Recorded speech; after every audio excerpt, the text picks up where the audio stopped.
ऐसे ही भक्त होने चाहिए। भक्त के जीवन में करुणा होनी चाहिए। भक्त के जीवन में प्रतिशोध होना ही नहीं चाहिए। भक्त के जीवन में हमेशा करुणा का भाव होना चाहिए, मन में शांति होनी चाहिए, मन में सुकून होना चाहिए, सुकून होना चाहिए, बिल्कुल सुकून होना चाहिए। मन में करुणा होनी चाहिए, द्वेष नहीं होना चाहिए, ईर्ष्या नहीं होनी चाहिए। अगर आप ईर्ष्या से भक्ति करोगे तो उस परम तत्व तक आप पहुंच नहीं सकते हो। ईर्ष्या की भक्ति आपको वहां जाने से रोक देती है। आप परमात्मा की प्राप्ति में लगे हो तो आप प्राप्ति करो, सहज भाव से प्राप्ति करो, ईर्ष्या मत करो। ईर्ष्या आपको पतन का कारण है, ईर्ष्या भक्ति में बाधक है। तो स्वयं श्वेत राजा बड़े प्रसन्न हुए और राजा ने काल को गले लगा लिया, और दोनों गले, जिसको लेने के लिए आया था यार उसको गले लगा रखा राजा ने। कितनी बड़ी बात है। यहां में बहुत कुछ सीखने को मिलता है। और काल ने महादेव को प्रणाम किया, और भैया काल ने कहा, हे महामृत्युंजय, हे नारायण, हे हरि, हे हरे, मैं आपको प्रणाम करता हूं। मैं तो विधि के विधान को जानकर आ गया था, मुझे नहीं पता था कि आपका परम भक्त है, इतना बड़ा भक्त है।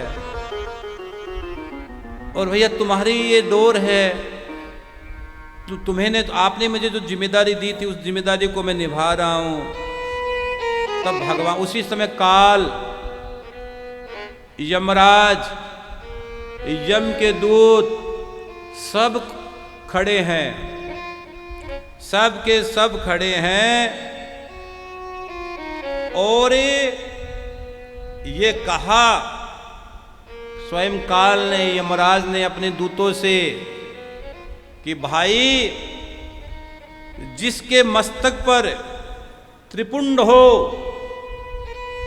ये काल के शब्द है, ये यमराज के शब्द है, ये अपने दूतों से कह रहे हैं राजा श्वेत के सामने, महादेव के सामने, कि जिनके माथे पर त्रिपुंड लगा हो,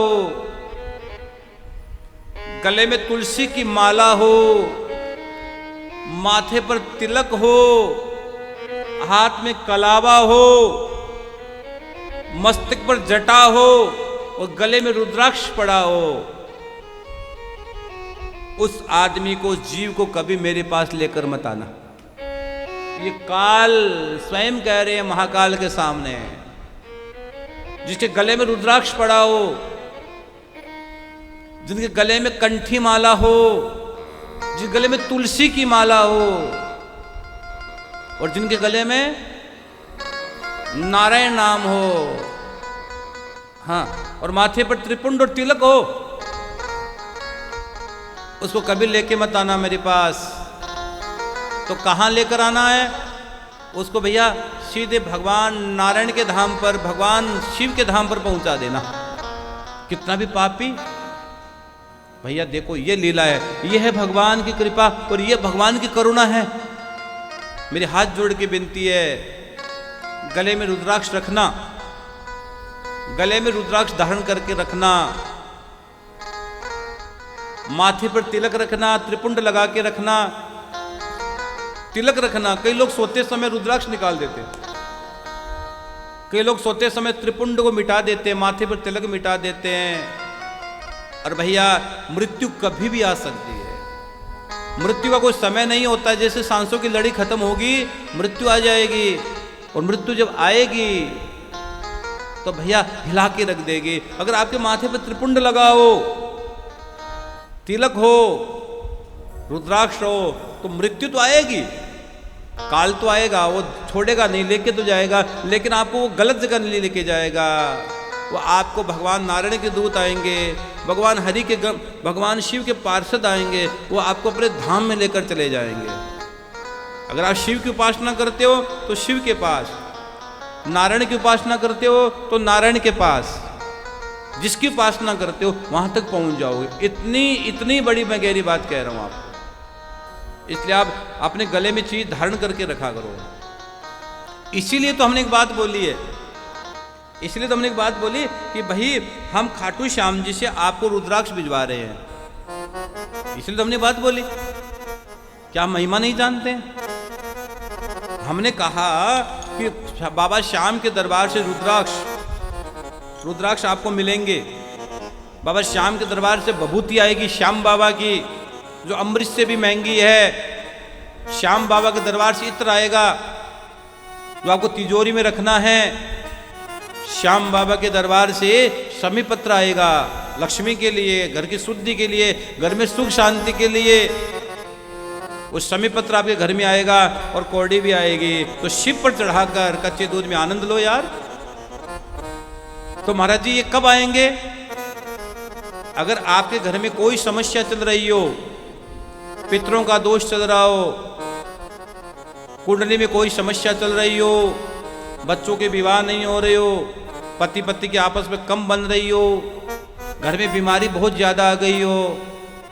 मैंने कल ही कहा था कि घर में एक आदमी बीमार हो चले, दो चले, कई घर में तो सब बीमार रहते हैं। तो भैया वहां ज्योतिष वाला मामला नहीं है। ज्योतिष में कुंडली एक आदमी की खराब हो सकती, दो की हो सकती, तीन की हो सकती है, सबकी कभी नहीं हो सकती। सबकी खराब है इसका मतलब कुछ ना कुछ दाल में काला है। तो घर में बीमारी चल रही हो ज्यादा, और बच्चे परीक्षा देने जाते एक दो नंबर से रह जाते हैं, घर में कुछ शुभ काम करने बैठे, शुभ काम होता नहीं है महाराज जी, क्या करें? घर में लड़ाई झगड़ा हो जाता है, रात को गलत गलत सपने आते हैं, नेगेटिव चीज़ें दिखती है, रात को कोई चीज़ परेशान करती है, अचानक पानी की प्यास लगती है, अचानक मीठा खाने की इच्छा होती है, घर में एक दूसरे को मारने काटने का मन करता है, व्यापार एकदम ठप हो गया, अचानक व्यापार डाउन हो गया, घर में उच्चाटन जैसा लगता है। तो भैया अगर घर में कोई भी समस्या है, वंश वृद्धि नहीं हो रही है, घर में धन रुक नहीं रहा है, रुकावट आती है, धन नहीं रुकता है, वो चला जा रहा है, धन की बरकत नहीं हो रही है, तो महाराज जी क्या करें? आप बाबा श्याम के दरबार में शिव महापुराण की और भागवत की पोथी करवाइए। आपको अपना नाम, अपना एड्रेस लिखकर भेजना है, अपनी समस्याएं और अपना गोत्र आप हमें लिखकर भेजोगे तो विद्वान ब्राह्मणों के द्वारा हम पोथी करवाएंगे, विद्वान ब्राह्मणों के द्वारा पोथी करवाएंगे। और पोथी की सेवा 11,000 रुपये, पोथी की सेवा 11,000 रुपये की है। तो आप यहाँ भागवत की पोथी करवाओ तो अपनी समस्या जरूर लिखकर भेजना, अपना नाम और गोत्र लिख के भेजना। और साथ ही साथ एक चीज और बता देता हूँ कि ये जो एड्रेस भेजना, एड्रेस पर रुद्राक्ष आएगा आपको, सब जो जो चीज़ें मैंने बताई सब की सब आपके एड्रेस पर आएगी, तो अब लिख कर भेज देना। हाँ भैया आपके घर में आएगी सब चीज़ें। आपका जो सहयोग हमें मिल रहा है, हम तो चाहते आप पर गोविंद की कृपा हो, तो तुरंत अपना जिनकी भी कोई समस्या चल रही है आप भेज देना, भेज देना। हाँ भैया ये काम कर लेना। हाँ एक बात याद आ गई तो कहता हूँ, ऐसी बातें मैं कभी कहता नहीं हूँ, मैं नहीं कहता कभी, ऐसी बातें कभी नहीं कहता मैं, लेकिन आज पता नहीं मेरे मन में आ गई तो मैं कह रहा हूँ। कोई बात मन में आई तो कह भी देना चाहिए, तो मेरे मन में एक बात आई मैं कह देता हूँ। कल नहीं परसों, हाँ परसों की बात होगी, परसों मैंने एक मेरे यहाँ कॉल आया, मेरे फ़ोन आया, हालांकि मेरी बात नहीं होती है, मेरे यहाँ हजारों फ़ोन रोज आते हैं, क्योंकि भैया मैं तो एक बात बोलता हूँ, आप खाटू आइए, मिलना हो तो खाटू आ जाइए, आपको दो फायदे हैं, बाबा श्याम का दर्शन होते हैं, आपके काम वैसे ही हो जाएंगे। तो आप खाटू आओ, बाबा से मिलो, और फिर आप आइए ना, आपका बेटा तो मैं तो यहाँ हूँ ही। तो मेरे यहाँ जब परिकर जो साथ रहते हैं तो उनके यहाँ फ़ोन आया कि हमें महाराज जी से बात करनी है, हालांकि मेरी बात होती नहीं फ़ोन पे कभी, लेकिन उस दिन मैं बैठा था और अचानक उसमें उनका कोई कॉल आया होगा कि मुझे को कोई ज़्यादा पता नहीं है, मैं तो बैठा ही था भक्तों के बीच में, तो अचानक मेरे साथ जो परिकर रहते हैं वो मेरे को फ़ोन ला कर दिए कि महाराज जी ये भक्त आपसे बात करना चाहते हैं, अचानक। तो मैंने कहा भाई मैं तो इस बात तो नहीं हो पाएगी क्योंकि मैं बहुत भक्तों के बीच में बैठा था, लेकिन उन्होंने कहा महाराज जी प्लीज़ एक बार आप बात कर लीजिए। तो मैंने फ़ोन लगाया कान के और कान के जैसे फ़ोन लगाया तो कि महाराज जी हम आपको प्रणाम करते हैं। बहुत खुशियाँ थी, इतनी खुशी के आंसू थे, इतनी खुशियाँ थी। मैंने कहा भाई बताइए, आपको मैं नहीं जान पाया कि महाराज जी आप जब दिल्ली कथा करने आए थे, अब वो परिवार अभी सुन भी रहा है मेरे वो रोज़ सुनता है। जब आप दिल्ली कथा करने आए थे आज से 1 साल पहले लगभग, हाँ, होली के समय आपने दिल्ली में श्याम कथा गाई थी 5 दिन की, तो वहाँ हम लोग आए थे और उस समय हमारे घर की स्थिति बहुत ज़्यादा खराब थी। हमारे घर की बहुत ज़्यादा स्थिति खराब थी। मैं आई थी, मेरा भाई आया था और मेरी माँ आई थी, हम तीनों लोग आए थे और तीनों लोग बैठे थे। तो आपने बैठे बैठे एक बात बोली थी, हमने कहा महाराज जी ये बात है, ये बात है, तो आपने बैठे बैठे बात बोल दी थी कि तुम दोनों बच्चे नौकरी लग जाओगे, तुम दोनों बच्चे सरकारी नौकरी लग जाओगे। और महाराज जी हम दोनों बच्चे, मैं और मेरा भाई, हम दोनों सरकारी नौकरी लग जाओगे, दोनों सरकारी नौकरी। अब महाराज जी हम जो बाबा श्याम का जो आप आनंदम धाम बना रहे हो ना खाटू श्याम जी में, उसमें हमको धन देना है, दान करना है, हमको दान करना है। तो हम दोनों बहन भाई लगे। महाराज जी हमको ताज्जुब हो रहा है कि ये सब हो भी सकता है। मैंने कहा ताज्जुब करने की क्या बात है इसमें, ये तो बाबा की कृपा हो गई। कथा सुनते हो आप, कथा में आते हो, कथा में बैठते हो, तो कौन से समय कौन सी बात निकल जाए ये कोई पता थोड़ा, हमें थोड़ी पता होता है। हमारे मुख से कोई महादेव कलवा दे, श्याम बाबा कलवा दे आप, और वो परिवार दिल्ली रहता है, वो आएगा भी। उन्होंने श्याम रथ के लिए भी बोला है, उन्हें आनंदम धाम के लिए भी बोला है कि महाराज हम सहयोग करना चाहते हैं। बिलीव नहीं होता, हम दोनों बहन भाई लग गए नौकरी। तो भैया केवल भरोसा रखना, मैं आपका बेटा हूं, विश्वास मानिएगा अपने बेटे पर, भरोसा रखना, आपके सब काम होते चले जाएंगे। हम आपको खाटू श्याम बुलाते हैं, उज्जैन बुलाते हैं, हर साल गया जी बुलाते, क्यों बुलाते हैं?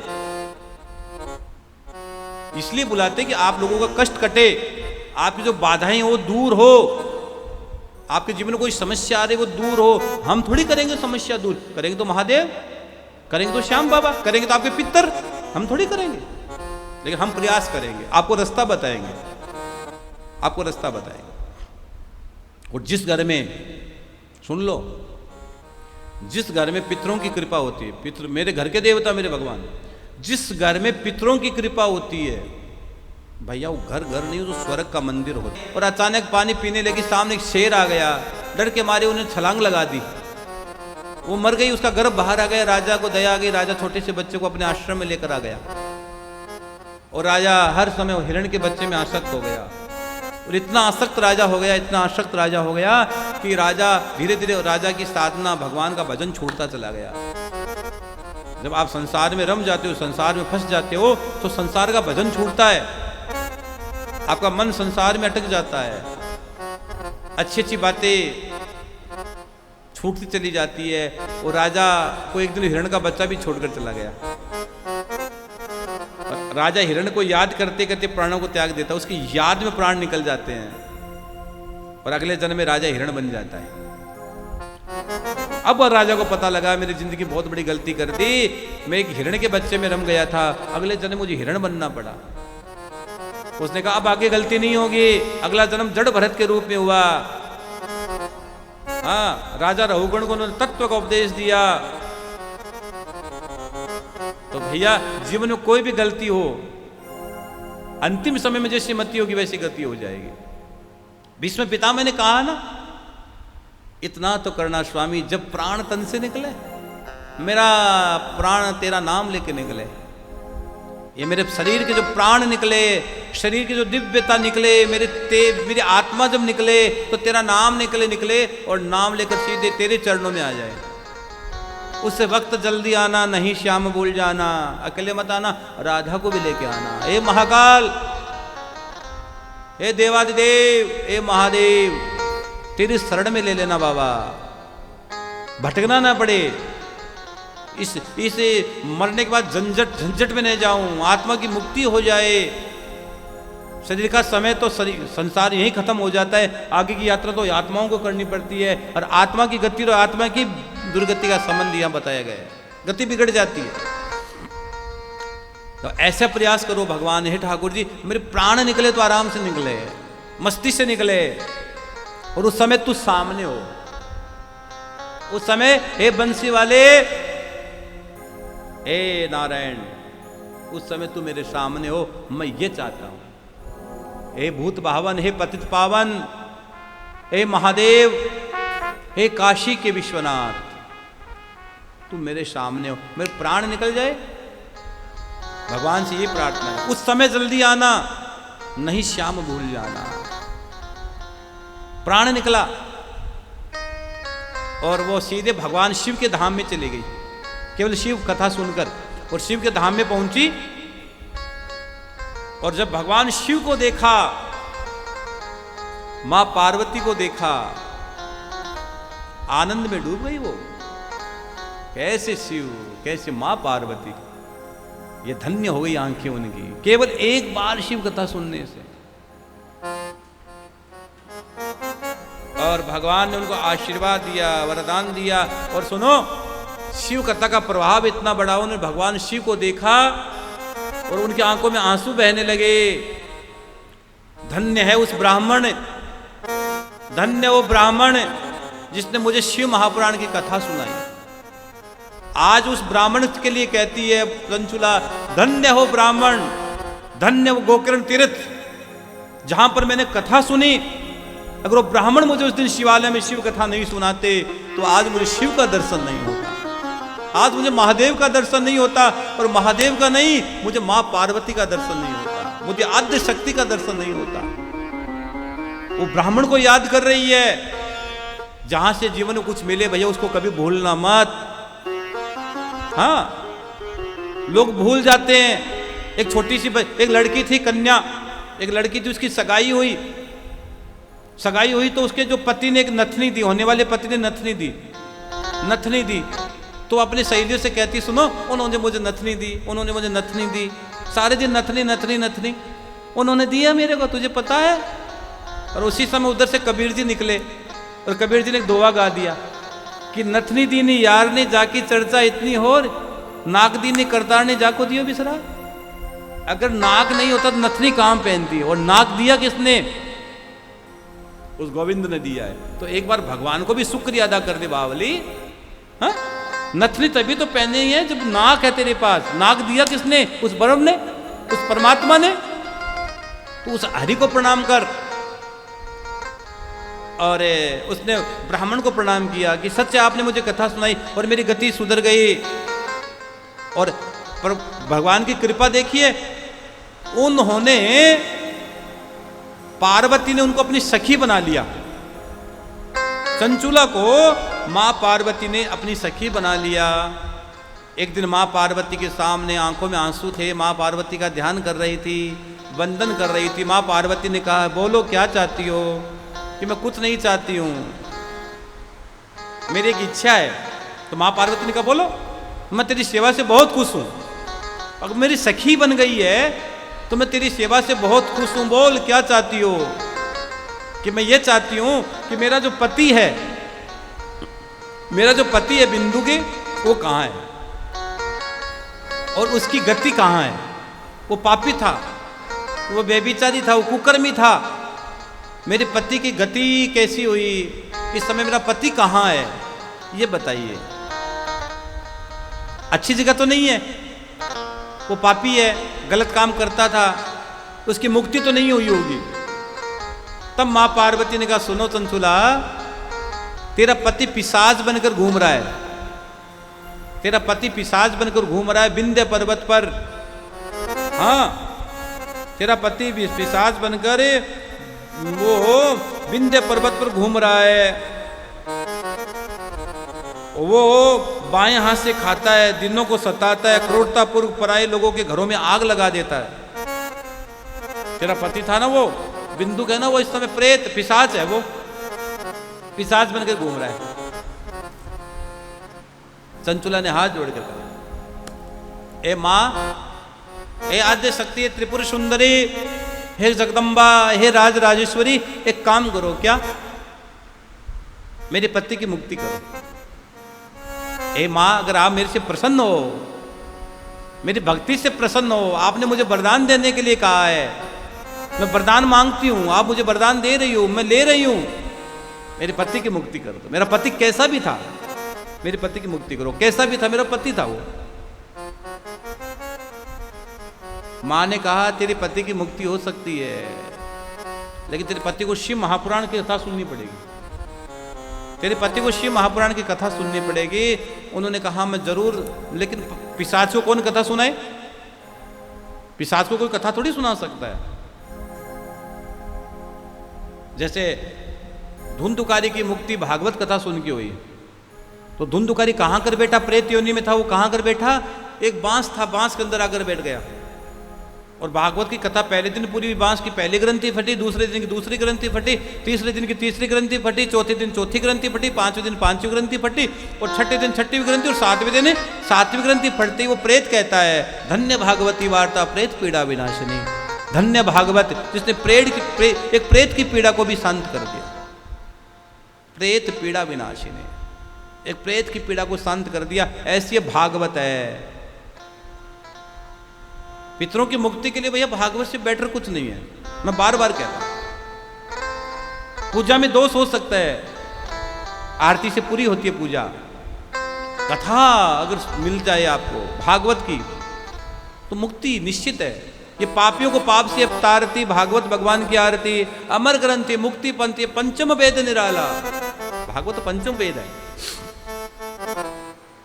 प्रेत की मुक्ति भागवत से, और ये पिशाच की मुक्ति अब देखो कैसी होती है। तो उन्होंने कहा कि मेरे पति की मुक्ति कैसे हो? कि शिव कथा सुनने से हो। अब शिव कथा कैसे सुने? अब ध्यान से सुनो। पार्वती जी ने उसी समय तुम्बुरु को बुलाया। तुम्बुरु कौन? भगवान शिव के परम भक्त है, परम भक्त। भगवान शिव के परम भक्त है तुम्बुरु जी। तुम्बुरु को बुलाया और तुम्बुरु को कहा सुनो तुम्बुरु, ए ओ तुम्बुरु, एक काम करो, तुम जाओ विंध्य पर्वत पर जाओ, एक पिशाच बना घूम रहा है, इसका पति बिंदु, उसको कथा सुनाओ और मुक्त करके मेरे पास लेके आओ। क्या सुनाकर? शिव महापुराण की कथा सुनाकर, शिव महापुराण की कथा सुनाकर उसको मुक्त करो। पार्वती जी कह रही है तुम्बुरु को, तुम परम शिव भक्त हो, अगर कोई कथा शिव भक्त सुनाता है, ब्राह्मण देवता सुनाता है। आजकल तो भैया कथा को लोग कैसे कैसे हैं, कथा ब्राह्मण के मुख से सुननी चाहिए। सुनो, हाँ, आज तो गुरुओं बनने की भी होड़ लगी है, गुरुओं की बनने की भी होड़ लगी है। क्या बताएं, जाने तो बात बहुत दूर चली जाएगी। हाँ, कथा ब्राह्मण के मुख से सुनो। स्कंद पुराण में लिखा गया है, अलग अलग वर्णों की अलग अलग व्यवस्थाएं हैं। तो शिव महापुराण सुनाकर मुक्त करो। इसलिए हमने कहा है कि आपके घर में पितरों का दोष हो, काल सर्प दोष हो, ग्रहण दोष हो, घर में कोई समस्याएं हो, काम नहीं बन रहे हो, घर में बीमारी हो, तो शिव महापुराण की भागवत की पोथी बिठाओ, कल्याण हो जाएगा। और भागवत की पोथी, शिव महापुराण की पोथी की दक्षिणा 11,000 रुपये रखी है। नाम और गोत्र भेजना, समस्या का समाधान महादेव करेंगे। राम प्रकाश जी, बालचंद जी गुप्ता, महादा कॉलोनी, मुंबई, महाराष्ट्र। आपने जो खाटू श्याम जी में जो आनंदम धाम बन रहा है। जय श्री श्याम। आप सभी श्याम प्रेमियों से नम्र निवेदन है कि पूज्य महाराज श्री जी का यूट्यूब चैनल मनुश्री जी महाराज रत्नगढ़ वाले को सर्च करें, सब्सक्राइब करें, शेयर करें, बेल आइकन दबाएं, ताकि महाराज श्री जी की वाणी जन जन तक पहुँचे और सभी को उसका लाभ प्राप्त हो। जय श्री श्याम।